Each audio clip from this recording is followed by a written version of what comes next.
Hello friends, बहुत बहुत स्वागत है आज के इस सत्र में आप सभी का। और जैसा कि अभी पिछले ही वीडियो में हम लोगों ने सीआर सर्किट की चार्जिंग के बारे में जाना, किस तरीके से टाइम के साथ सीआर सर्किट में चार्ज बढ़ेगा जब उसमें चार्जिंग यानी आवेशन का प्रोसेस चल रहा होता है। अब उसी क्रम में आज के इस वीडियो में हम फिजिक्स का इम्पॉर्टेंट टॉपिक डिस्कस करेंगे और वो टॉपिक है डिस्चार्जिंग ऑफ सीआर सर्किट यानी संधारित्र का निरावेशन।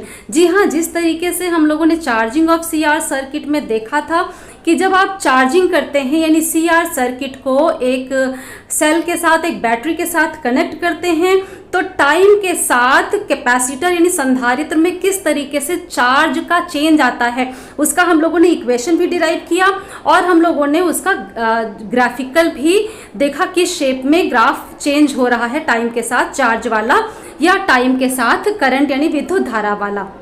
आज के वीडियो में हम बिल्कुल उसी तरीके से पूरा सॉल्व करेंगे यानी चार्ज और टाइम का एक रिलेशन भी निकालेंगे। डिस्चार्जिंग के केस में, निरावेशन के केस में जब सीआर सर्किट डिस्चार्ज कर रहा होगा, आपने चार्ज किया है कैपेसिटर को तो उसे जब हम सेल उससे रिमूव कर लेंगे तो उसकी डिस्चार्जिंग स्टार्ट हो जाएगी। तो आइए बिना डिले हम आज का टॉपिक स्टार्ट करते हैं। लेकिन कहना चाहूँगी फ्रेंड्स कि अगर ये टॉपिक आपके लिए हेल्पफुल होता है, वीडियो आपके लिए हेल्पफुल होता है तो फ्रेंड्स इस वीडियो को लाइक करना और चैनल को सब्सक्राइब करना बिल्कुल भी ना भूलें। आइए स्टार्ट करते हैं आज के टॉपिक को।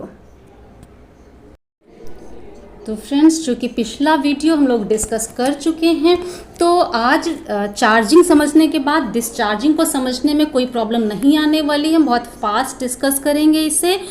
साथ ही यहाँ पर भी मैं आपको नोट्स अलग से नहीं दूंगी। जो आप सुन रहे हैं, जो आप देख रहे हैं, बस उसी को आपको लिखना है, वही आपका नोट्स होगा। जैसा कि चार्जिंग ऑफ सीआर सर्किट यानी संधारित्र के आवेशन में आप लोगों ने किया है।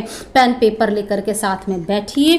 और फ्रेंड्स यहाँ देखिए, पिछले वीडियो जब हमने चार्जिंग देखा था, चार्जिंग ऑफ सीआर सर्किट का आवेशन, तो आपने क्या किया था, एक आपने कैपेसिटर लिया और इसके साथ सीरीज में रजिस्टर था, इसको चार्ज करना था तो आपने यहाँ पे एक सेल लगा दिया था और सर्किट बंद कर दिया था। आपने सुविधा के लिए यहाँ पर एक की भी लगा रखी थी, की को स्विच ऑफ स्विच ऑन आप कर सकते थे।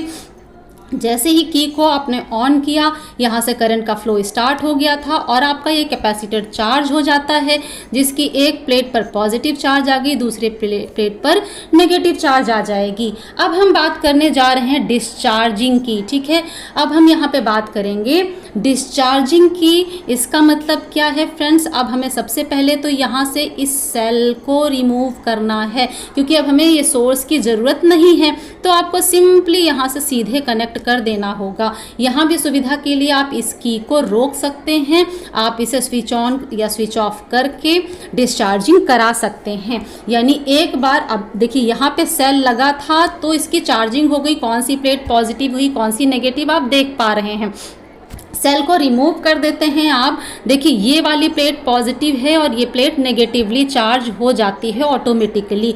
तो जैसे ही सेल को आप रिमूव करेंगे और इस की को आप ऑन करेंगे फ्रेंड्स, तो पहले करंट कहाँ था, इस सेल की वजह से ऐसे करंट फ्लो की थी और कैपेसिटर आपका चार्ज हो गया था। एक बार चार्ज हो गया कैपेसिटर तो आप देख पा रहे हैं कौन सी प्लेट पॉजिटिव है, कौन सी नेगेटिव। तो पॉजिटिव प्लेट से ये करंट का फ्लो स्टार्ट करेगा और इस तरीके से करंट फ्लो करेगा जिससे आपका ये कैपेसिटर डिस्चार्ज होगा। अगर चार्जिंग वाला आपने पढ़ा है तो आपको ध्यान होगा कि वहाँ पर जब करंट फ्लो कर रही थी और कैपेसिटर फुल्ली चार्ज हो गया, यानी कैपेसिटर की प्लेट पर मैक्सिमम चार्ज आ गया था Q0, जिसको आपने यहाँ पर E के टर्म्स में रिप्रेजेंट किया था, ठीक है। जो EMF ऑफ सेल है उसके टर्म्स में आपने इसको रिप्रेजेंट किया था मैक्सिमम चार्ज को, तो Q0 इज इक्वल टू था E इंटू C, ठीक है। ये आपने मैक्सिमम चार्ज लिया था इसमें, और मैक्सिमम चार्ज पर जब ये चार्ज हो गया था उस समय पर करंट जीरो हो गई थी, यानी चार्ज जब मैक्सिमम हुआ तो करंट आपकी जीरो हो गई, ठीक। एक बार कैपेसिटर फुल्ली चार्ज तो करंट जीरो हो गई। फिर आपने क्या किया, इस सेल को रिमूव कर दिया। अब यहाँ पे सोर्स नहीं है। अब क्या होगा, इधर जो करंट जा रही थी वो तो बंद हो गई, जीरो आ गई, लेकिन अब इस कैपेसिटर की डिस्चार्जिंग स्टार्ट होगी। इस पॉजिटिव प्लेट से नेगेटिव की तरफ ये करंट फ्लो करेगी और आपका कैपेसिटर डिस्चार्ज होने लग जाएगा। यानी जो प्लेट पर मैक्सिमम चार्ज था अब वो टाइम के साथ डिक्रीज करना, घटना शुरू हो जाएगा।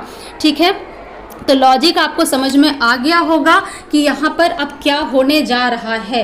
तो ये आपको सर्किट बनाना है, आपको सेल अब नहीं लगाना है। सर्किट भी आप अच्छे से समझ गए हैं, इसलिए इस सर्किट को हम यहाँ से आपको फिर से एक बार शो कर देते हैं। क्लियरली आपने समझ तो लिया ही है कि चार्जिंग कैसे हुई और डिस्चार्जिंग कैसे हुई। सिंपल आपको क्या करना है, कैपेसिटर के साथ सीरीज में रेजिस्टेंस और इसको सीधे डायरेक्ट कनेक्ट कर देना है। आप चाहें तो यहाँ बीच में सुविधा के लिए एक आप की लगा सकते हैं, की को स्विच ऑन करिए और इसका कैपेसिटर की डिस्चार्जिंग स्टार्ट हो जाएगी। यहाँ आपको एक और चीज़ बता दें कि जब आपको चार्जिंग और डिस्चार्जिंग साथ में दिखाना हो फ्रेंड्स, तो आप क्या कर सकते हैं, आप एक ही साथ दोनों सर्किट भी ड्रॉ कर सकते हैं।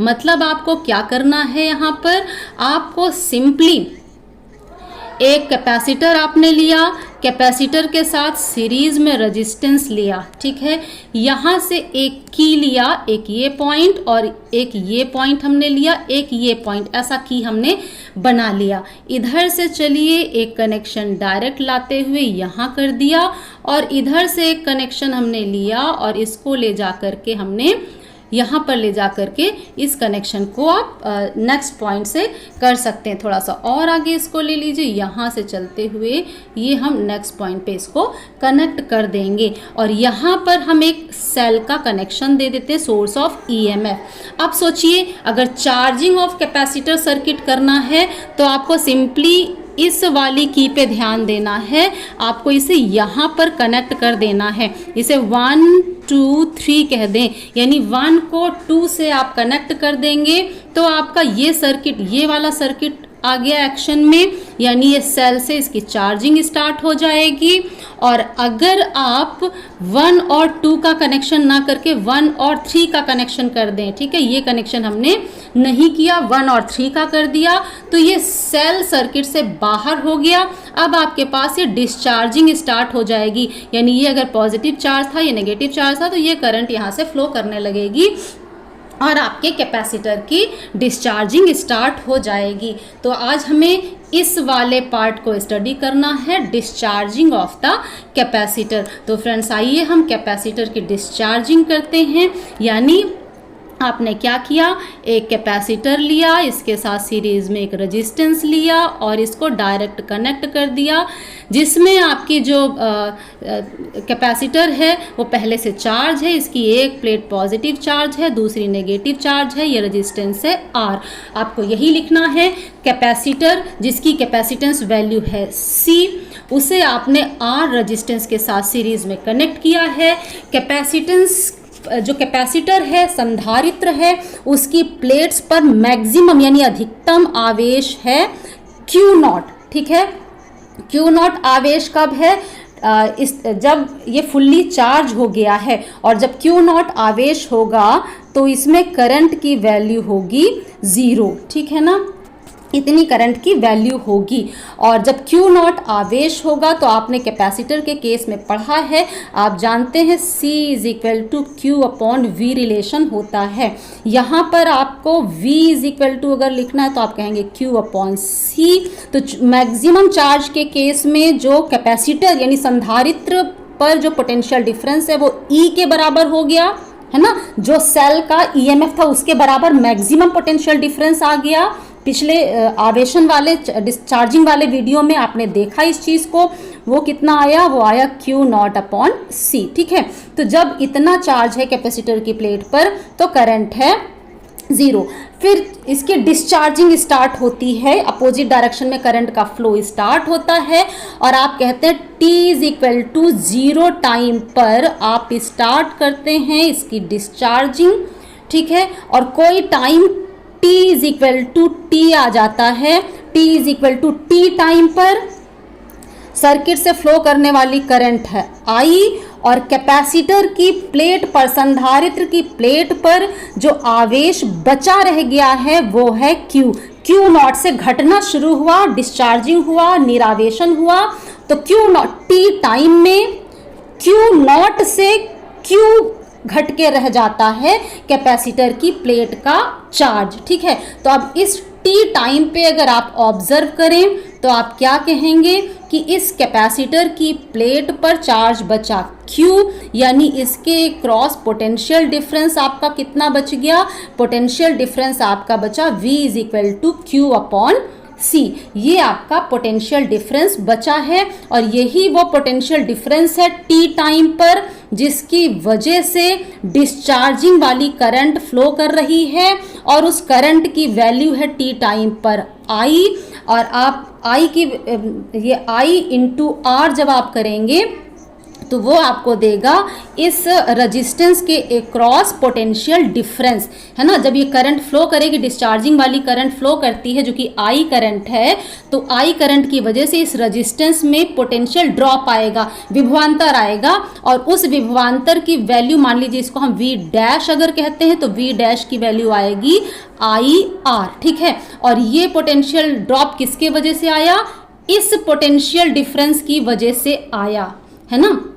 तो इसे एक तरह से यहाँ पे जैसे सोर्स ऑफ ईएमएफ लेते हैं, सेल लेते हैं, उस तरीके से आप माने तो इसकी वजह से आया पोटेंशियल ड्रॉप इसके क्रॉस, तो दोनों बराबर हो जाने चाहिए, है ना। बिल्कुल ऐसे देखिए कि एक रेजिस्टेंस है, यहाँ पे आपने एक सेल लगा दिया है जो सोर्स है, अब करंट फ्लो कराइए तो यहाँ बाकी और कहीं पोटेंशियल ड्रॉप नहीं है, तो जो इसका ईएमएफ होगा उतना ही यहाँ पोटेंशियल ड्रॉप आएगा, यानी इसके क्रॉस पोटेंशियल ड्रॉप जो कि है T टाइम पर Q upon C is equal to हो जाना चाहिए IR। ठीक है, अब ये सोर्स का काम कर रहा है यहाँ पर, इसकी वजह से ही करंट फ्लो कर रही है। तो फ्रेंड्स यहाँ पर जो इक्वेशन बनेगा डिस्चार्जिंग वाली, डिस्चार्जिंग की इक्वेशन आपके सामने क्या आ गई, IR is equal to Q upon C। हमें रिलेशन किसका चाहिए, चार्ज का टाइम के साथ, तो जैसे पहले किया था I को आप लिख सकते हैं dQ अपॉन dt। ठीक है, यहाँ माइनस साइन के साथ आएगा क्योंकि T टाइम के साथ आपके कैपेसिटर से चार्ज डिक्रीज कर रहा है, घट रहा है। ठीक है, टाइम बढ़ने पर चार्ज घट रहा है, तो ये वैल्यू अगर आप रखेंगे I की जगह तो यहाँ आ जाएगा टर्म आपका R इंटू, आप ब्रैकेट में लिखिए माइनस dQ अपॉन dt। ठीक है, इज इक्वल टू हो जाएगा Q अपॉन C। बस अब हमें इसे सॉल्व करना है, टाइम का चार्ज के साथ एक रिलेशन निकल करके आ जाएगा। सॉल्व करने के लिए dq वाले टर्म हमें एक तरफ लेने हैं और dt वाले टर्म एक तरफ, तो इस q को भी इधर लेकर के आप आइए पहले, यानी हमें क्या मिलेगा dq upon q is equal to, दूसरी तरफ जो जाएंगी वैल्यू, ये r इधर आएगा तो नीचे आ जाएगा CR, है ना। तो और माइनस भी दूसरी तरफ हम ले जाएं तो -1 अपॉन CR dt। ठीक है, अब हमें इसको बोथ साइड इंटीग्रेट करना है, दोनों तरफ समाकलन करने पर, इधर भी समाकलन लगाना है, इधर भी लगाना है। स्टार्टिंग में 0 टाइम से हमने शुरू किया और T टाइम तक गए। 0 टाइम पर कैपेसिटर की प्लेट जब डिस्चार्जिंग जस्ट शुरू करती है मैक्सिमम चार्ज था और T टाइम पर वो Q नॉट से घटते घटते कितनी बची थी, Q बची थी। ठीक है, अब इसको हमें इंटीग्रेट करना है, तो जैसे अभी तक आप इंटीग्रेशन करते आए हैं बिल्कुल वैसे ही अगर आप 1 अपॉन x dx को सॉल्व करते हैं फ्रेंड्स, इंटीग्रेट करते हैं, तो आप इसे क्या लिखते हैं, log e बेस पर x। बिल्कुल इसी तरह 1 अपॉन q dq को आप सॉल्व करेंगे तो फ्रेंड्स वो हमें क्या दे देगा, वो हमें देगा, आपने सॉल्व करना है यहाँ पे 1 अपॉन q dq को, तो 1 अपॉन q dq ये जब सॉल्व होगा तो ये आपको देगा log e बेस पर q। साथ ही यहाँ पर क्या लगी हुई है, लिमिट आपकी, लिमिट लगी है q नॉट से q। ठीक है, और लिमिट रखना आप जानते हैं, इस टर्म में जहाँ जहाँ q है पहले q रखेंगे, फिर माइनस लगाएंगे और इस पूरे टर्म में जहाँ जहाँ q है उसकी जगह क्यू नॉट रखेंगे तो ये आ जाएगा log ई बेस पर Q minus log e base पर क्यू नॉट, ठीक है। और इसको सिंप्लीफाई आप कर देंगे, जैसे log को सॉल्व करते हैं तो ये आपको दे देगा log ई बेस पर क्यू अपॉन क्यू नॉट। तो ये आ गया आपका लेफ्ट हैंड साइड का सोल्यूशन, ठीक है। लेफ्ट हैंड साइड का सोल्यूशन आपके पास आ गया। अब हम राइट हैंड साइड सॉल्व कर लें और दोनों को इक्वल कर देते हैं। तो फ्रेंड्स राइट हैंड साइड में आपके पास क्या था, -1 upon R C D T, ठीक है। इसको इंटीग्रेट करना है, -1 upon R C constant value है तो -1 अपॉन आर सी कॉन्स्टेंट को बाहर ले लें और डी टी को जब इंटीग्रेट करेंगे तो क्या आएगा, टी आ जाएगा। यहाँ पे लिमिट कहाँ से कहाँ तक थी, 0 से टी तक की लिमिट थी, तो 0 से टी कैसे आ जाएगा, -1 अपॉन आर सी, ब्रैकेट में आ जाएगा टी की जगह टी माइनस टी की जगह 0, तो 0 तो ऑटोमेटिक खत्म हो जाना है, यानी कि अब यहाँ पे क्या आ जाएगा, -1 upon R C into T, है ना। तो इसका इंटीग्रेशन आपको क्या मिल रहा है, इसका इंटीग्रेशन जो आपने राइट हैंड साइड को इंटीग्रेट किया वो था 0 से T -1 upon R C into D T. इसका इंटीग्रेशन हमें मिल गया -1 upon R C into T. अब ये राइट हैंड साइड का इंटीग्रेशन आ गया। अब लेफ्ट हैंड साइड का इंटीग्रेशन बराबर राइट हैंड साइड का इंटीग्रेशन हमें रख देना है यहाँ पर। तो लेफ्ट हैंड साइड का इंटीग्रेशन क्या आया था, वो था log ई बेस पर q अपॉन क्यू नॉट, और राइट हैंड साइड का आया -1 upon R C into T, ठीक है। अब ये log हटाना है तो ये साइड एक्सपोनेंशियल यानी e की पावर में चली जाएगी, तो इसे आप क्या लिख सकते हैं, इसे लिखेंगे q upon Q naught is equal to exponential यानी e की power minus T upon C R, ठीक है। और इसे आप इस तरीके से भी लिख सकते हैं कि q is equal to Q naught exponential minus T upon C R. तो फ्रेंड्स जब डिस्चार्जिंग हो रही है कैपेसिटर में तो टी टाइम पर कैपेसिटर की प्लेट पर चार्ज जो Q बचा है उसके बीच ये रिलेशन आएगा जिसमें Q नॉट क्या है, मैक्सिमम वैल्यू ऑफ चार्ज, ठीक है। जो चार्ज स्टार्टिंग में था यानी Q naught is equal to EC से जो रिप्रेजेंट किया गया था ये मैक्सिमम चार्ज है Q नॉट, ठीक है। तो ये रिलेशन आया डिस्चार्जिंग के केस में टाइम और चार्ज Q के बीच का। यहाँ से भी जो CR सर्किट है उसके टाइम कांस्टेंट यानी इस CR को आप एक्सप्लेन कर सकते हैं। चार्जिंग के केस में हम लोगों ने डिस्कस किया, आपने पिछले वीडियो में देखा। यहाँ डिस्चार्जिंग के केस में CR इज टाइम कांस्टेंट यानी समय नियतांक है जिसे आप टाउ से रिप्रेजेंट करते हैं। अब अगर इस फॉर्मूले में आप T is equal to tau रखते हैं फ्रेंड्स तो आपको क्या देगा, ये रिलेशन आपको देगा Q is equal to Q naught exponential -1, ठीक है। और E की वैल्यू आपने पिछले भी वीडियो में देखा था 2.718 थी, वो 2.718 यानी E इज इक्वल टू 2.718, ये वैल्यू आप सब्स्टिट्यूट करिए तो इसको सॉल्व करने से आपको क्या मिल जाएगा, आपको मिलेगा यहाँ पे Q is equal to 0.368 Q naught. इसका मतलब क्या हुआ कि टाइम कांस्टेंट जब आप डिस्चार्जिंग पढ़ रहे हैं, निरावेशन पढ़ रहे हैं, तो उस केस में अगर टाइम कांस्टेंट हम डिफाइन करते हैं तो आप क्या कहेंगे, time constant tau is equal to CR उस टाइम के बराबर, उस समय के बराबर होगा जितने समय में कैपेसिटर की प्लेट का चार्ज डिस्चार्ज होकर, निरावेशित होकर अपने मैक्सिमम यानी अधिकतम आवेश का 0.368 भाग रह जाता है, 0.368 पार्ट रह जाता है, यानी T is equal to tau वो टाइम होगा जितने टाइम में आपका जो कैपेसिटर की प्लेट का चार्ज है वो घटते हुए अपने अधिकतम मान Q नॉट का 0.368 भाग रह जाता है और उसी को आप यहाँ Q से शो कर रहे हैं। अगर इसी को परसेंटेज में कहें तो आप कहेंगे टाइम कांस्टेंट यानी समय नियतांक उस टाइम के बराबर होता है जितने टाइम में कैपेसिटर यानी संधारित्र की प्लेट का जो चार्ज है, आवेश है, वो अपने अधिकतम चार्ज, मैक्सिमम चार्ज का 36.8% रह जाता है। तो फ्रेंड्स, आपको अगर चार्जिंग वाला याद हो तो चार्जिंग वाले रिलेशन में हम लोगों ने क्या कहा था, टाइम कांस्टेंट उस टाइम के बराबर था जितने टाइम पर चार्जिंग होते होते यानी 0 चार्ज से शुरू किया था और चार्ज बढ़ रहा था, चार्जिंग में चार्ज बढ़ रहा था, डिस्चार्जिंग में चार्ज घट रहा है।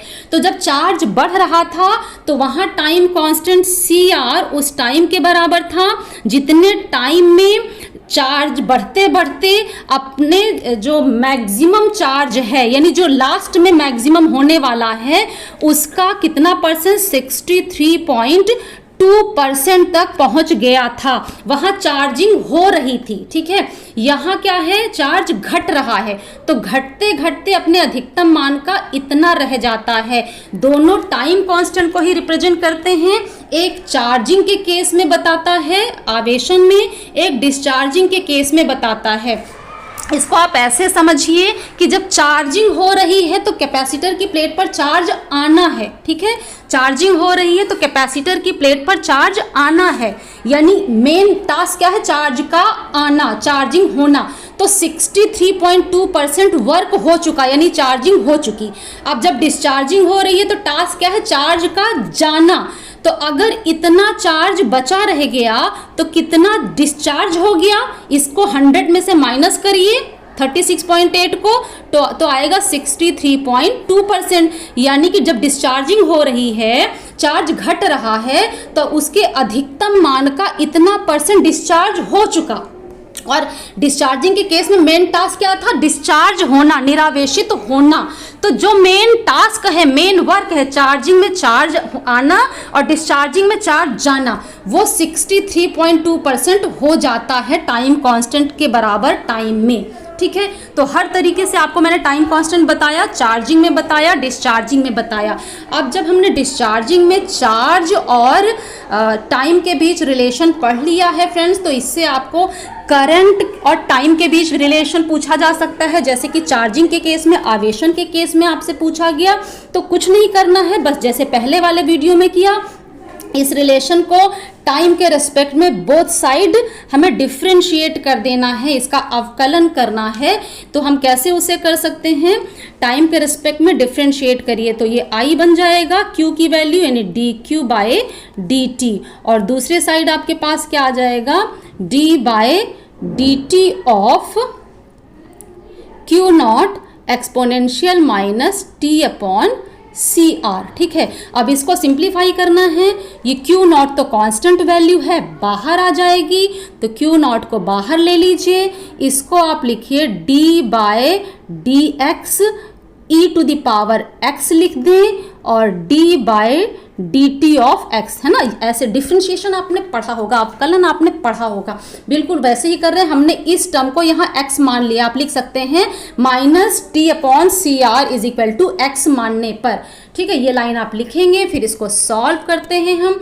जैसे ही हम इसे सॉल्व करेंगे तो एक्सपोनेंशियल x है, ये एक्सपोनेंशियल x ही रहेगा, तो ये आ जाएगा Q0 एक्सपोनेंशियल x, और x की वैल्यू जब आप, मैं सीधे रख देती हूँ, आप और स्टेप में कर लीजिएगा। इसकी वैल्यू रखेंगे जो x को अभी आपने माना था, x = -T/CR, तो x की जगह आ जाएगा -T/CR, और यहाँ आ जाएगा d/dt ऑफ -T/CR। तो CR माइनस CR, माइनस और CR दोनों कांस्टेंट है, बाहर निकल आएंगे। इनको जब आप बाहर निकालेंगे तो ये क्या बन जाएगा, Q0, और ये टर्म बाहर आया -1/CR भी बाहर आ जाएगा। यहाँ पे क्या बचेगा, एक्सपोनेंशियल, इस वाले टर्म को लिख रही हूँ, एक्सपोनेंशियल -T/CR, और dt/dt 1 हो जाएगा। इसे एक स्टेप में और ले लें तो यहाँ हम क्या कह सकते हैं, I = Q naught upon C R exponential minus T upon C R. ठीक है, अब यहां से देखिए जो Q नॉट अपॉन C है वो E के बराबर था, maximum value of potential difference across the plate of capacitor, संधारित्र की प्लेटों के बीच अधिकतम विभवांतर, जिसे हम लोगों ने अभी E लिया था, यानी E अपॉन R हो जाएगा exponential minus T upon C R हो जाएगा इज इक्वल टू I। अब ये क्या बन गया, मैक्सिमम वैल्यू ऑफ करंट है ना, E upon R, I naught यानी मैक्सिमम वैल्यू ऑफ करंट। तो आपके पास आया I is equal to minus I naught discharging के केस में exponential minus T upon C R. ठीक है, तो ये करंट का रिलेशन आ गया डिस्चार्जिंग के केस में। अब बचता है ग्राफ, है ना, हम ग्राफ को कैसे रिप्रेजेंट करेंगे दोनों ही केस में सीखेंगे, जैसे चार्जिंग में सीखा था वैसे डिस्चार्जिंग में, कि अगर हमें चार्ज और करंट के बीच जो चार्ज और टाइम के बीच है ना, Q और टाइम T के बीच हमें रिलेशन देना है। तो फ्रेंड्स रिलेशन हम लोगों ने क्या निकाला अभी, Q is equal to Q naught exponential minus T upon C R. ठीक है, ये रिलेशन आया। अब यहाँ देखिए T बढ़ेगा तो चूंकि यहाँ पे माइनस में टर्म है, T बढ़ेगा तो ये एक्सपोनेंशियल घटेगा, एक्सपोनेंशियल घटेगा तो ये Q घट जाएगा, यानी यहाँ पर कुछ इस टाइप का ग्राफ आएगा जो Q की मैक्सिमम वैल्यू से स्टार्ट कर रहा है, Q is equal to Q naught जिसकी वैल्यू होती है EC के बराबर। ठीक है, इस तरीके से ग्राफ आएगा। इसमें आप टाइम कांस्टेंट को भी शो कर सकते हैं कि टाइम कांस्टेंट किस टाइम के बराबर होगा, जितने टाइम में कैपेसिटर की प्लेट में चार्ज उसकी मैक्सिमम वैल्यू से घटते हुए 0.368 part of its maximum value Q not रह जाता है। ठीक है, तो ये आपका ग्राफ हो जाएगा यहाँ पर। ठीक है, पॉइंट आपने देख लिया होगा, क्लियर दिखे इसलिए मैंने इसको हटा दिया है यहाँ से। अब अगर आपको करंट के लिए ग्राफ चाहिए, विद्युत धारा के लिए फ्रेंड, तो विद्युत धारा और टाइम के बीच भी आप ग्राफ यहाँ पे प्लॉट कर सकते हैं।